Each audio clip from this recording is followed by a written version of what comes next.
So when I talk about the Amiga in this video, I'm talking about all the Amiga computers as a family, not just a particular model. So we're going to look at it with 1985 eyes, and we're going to compare it to what was there at the time, and we're going to see why it excelled above all the rest. We're going to look at the computer's potential from a hardware perspective, so there might be a lot of technobabble. And we're not going to consider how the Amiga actually performed at the time it was released, which was affected by things like price and marketing. So from this we'll be able to see why the Amiga was so far ahead of its time, and as the years went by we'll be able to probably see why it slowly fell behind and ultimately was left in the 90s. The initial investors in the Amiga wanted to cash in on the early 80s video game boom. They wanted a low-cost games machine, but Jay Miner, who was the designer of the Amiga, saw no reason why a low-cost gaming machine couldn't also be a great computer. So it's fair to say that the video output from the C64 and the C128 wasn't really that good. The picture was a bit fuzzy. The Amiga had proper analog RGB video out, and if you combine that with the correct monitor and cable, that could look really good. A much cleaner output than the C64 or the C128. Analog RGB was going to be here for quite a while to come, as digital outputs from computers just wasn't here yet. So things like DVI and HDMI weren't here yet, but they were going to appear after the RGB output era. So the Amiga uses bitplane graphics. What this means is that the display memory is divided up into bit planes, where each bit plane would define a single bit for each location on the screen.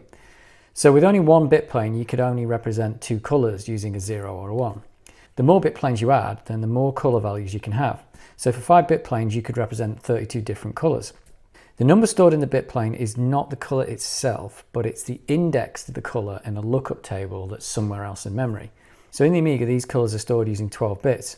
So in this 5-bit plane example, the screen could show 32 colors from a possible palette of 4096. The advantages of bit planes is that there is less memory involved in the graphics display, which meant it's faster.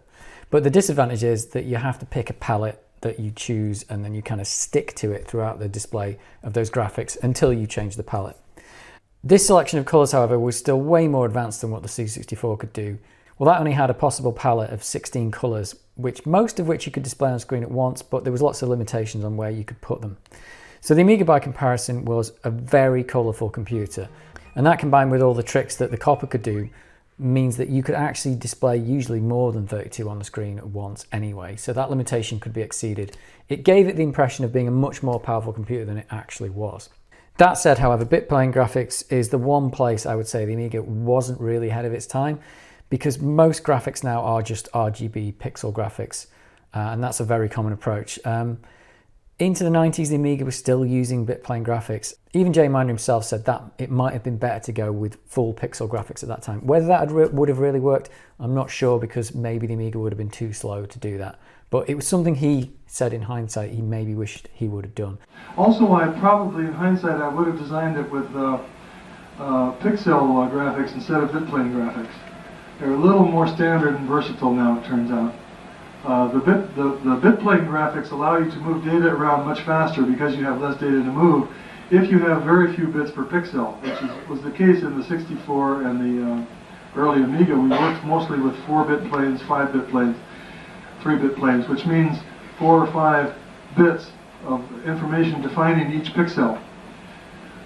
But they were arranged in a bitplane fashion, so we could move 16 of those bits at a time with the computer, rather than moving 3 or 4 bits at a time if they were pixel oriented.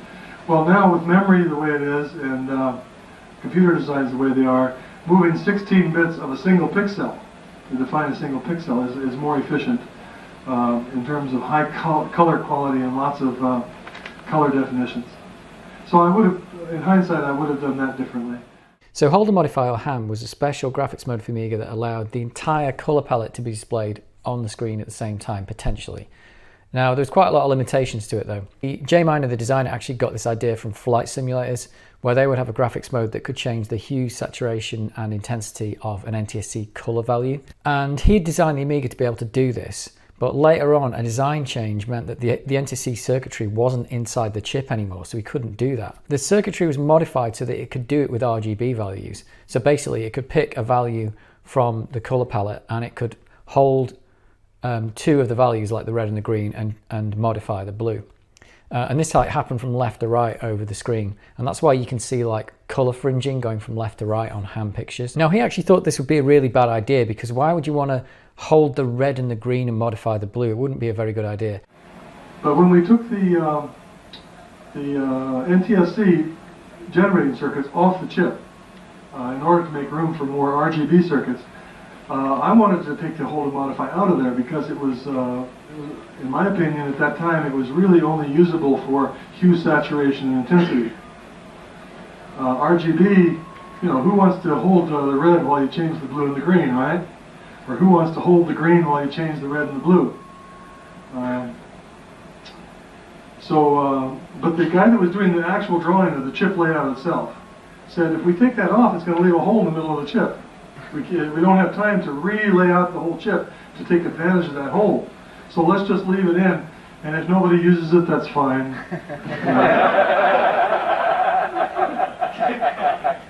And in hindsight, that's another thing. In hindsight, I would have made hold and modify a little bit better, put in more bit planes for it and so forth, looking forward to the future. But I didn't think it was going to be used at all.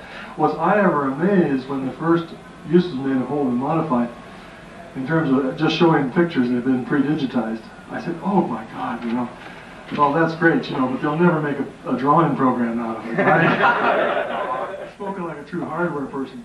The software programs now, like DigiPaint 3, that do actual drawing with hold and modify, just knock my socks off. I can't imagine how they can do things like that with this machine. It wasn't really that much use for video games and fast-moving applications because it was too complex to use, but it did get a lot of use over the years in the Amiga, and it was a big wow factor, and it probably helped drive the sales of the computer at the very least.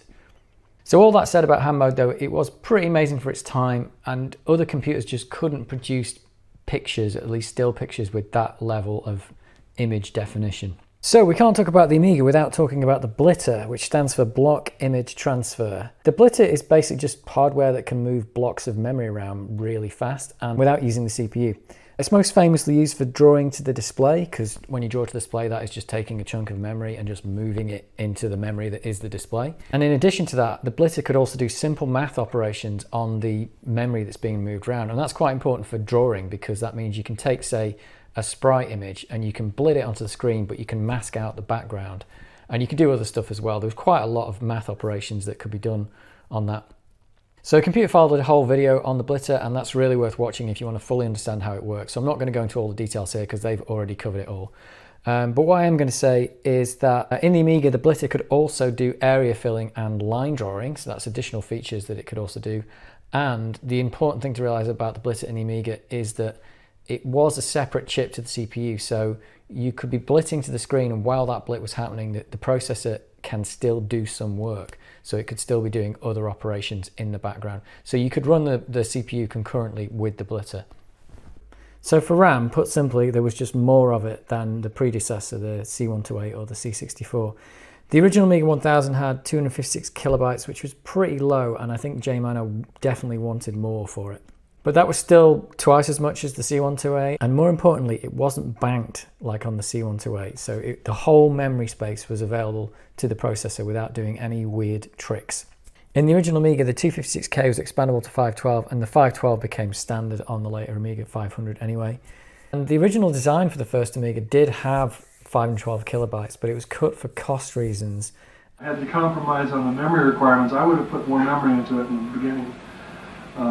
512K as a bare minimum with empty slots up to about 2 megabytes. I mean, 512K would have made a lot of sense in that first Amiga 1000. So the Amiga had two memory buses, one which was only addressable by the CPU, and the other one which was addressable by the CPU and the custom hardware chips. The advantage of this was that the CPU could freely work away in this fast RAM, it was called, without disturbing the custom chips. But for the other RAM, the chip RAM, well, they had to share it, and I think they shared it on odd and even cycles. So it was called chip RAM and fast RAM. I think when you're in Amiga OS, it's referred to as graphics memory and other memory. It's worth noting that on the Amiga 500, there's an expansion slot on the bottom, the trapdoor, where you can insert another half a megabyte of memory. Now, when you do that, that comes up as other memory. So you think, great, I've plugged in some fast RAM into my computer. But the truth is, It wasn't. It was actually connected to the chip RAM bus, but the chips in the Amiga 500 couldn't actually address that memory that was in that space. So it's the worst of both worlds. It was actually memory that was on the slow chip RAM bus, but the chips couldn't actually access it. And I believe the reason they did that was just for cost. I think having it electrically connected to the chip RAM bus was just cheaper. If you wanted fast RAM on the Amiga 500, I think you have to use the sidecar connection. So the Amiga used the Motorola 68000 CPU, and it wasn't the first home computer to use it. The Atari ST had already been released prior to the Amiga, and that had already used it. The processor itself came out in 1979. So it wasn't a new processor, but it was a good one. It was better than the 6502 predecessor, which had been used in the C64, mainly because it was easier to program, because it actually had like a multiply and divide instruction, which was absent from the 6502. It had more registers, and it had a large address space, so you didn't have to do any stupid banking or anything like that. You could just address some memory, and it was there. The clock speed was much higher than the 6502, so it was clocked at 7 megahertz, whereas the 6502 in the Commodore 64 was only clocked at 1 megahertz. And you might think that means it's 7 times faster, but actually, in a lot of cases, it probably wasn't, because the 68000 just took more cycles to do some of the instructions than the 6502 did. So it wasn't really 7 times faster, and in certain situations, the 6502 might have actually been faster. So it's still a win because there was less for the programmer to do, but there's a quote here from Ed Logg, the designer of the Gauntlet arcade machine, and he talks about this exact thing where the 68000 isn't really faster in a lot of situations, but that said, he still used it in the Gauntlet arcade machine, so it shows you that it was a good choice of processor at the time. The strange thing was, people say, oh, I got this 8 megahertz processor, and that's so much better than my 1 megahertz 6502. No, it's not. It's 8 cycles per instruction, buddy. On a 68010, so it's basically the same speed as a 6502. So all you got's bigger registers. You don't really have anything much better. So this is where I get hit with the old megahertz syndrome. Oh, I got more megahertz. Nope. And there's also a quote here from Jay Miner who talks about the fact that the Amiga had considered the 6808 processor. There was a lot of pressure at first to use the 8-bit version of the 68000 microprocessor. That was called the 68008 because it was a little cheaper at that time and because it had less pins and a smaller package. It was only 8 bits out instead of 16. We won that battle, I'm happy to say, because later the price of the 68000 came down to be equal to the 68008. Almost nobody uses that first one anymore. So the Copper, which was short for coprocessor, was basically a very simple but quite powerful programmable coprocessor.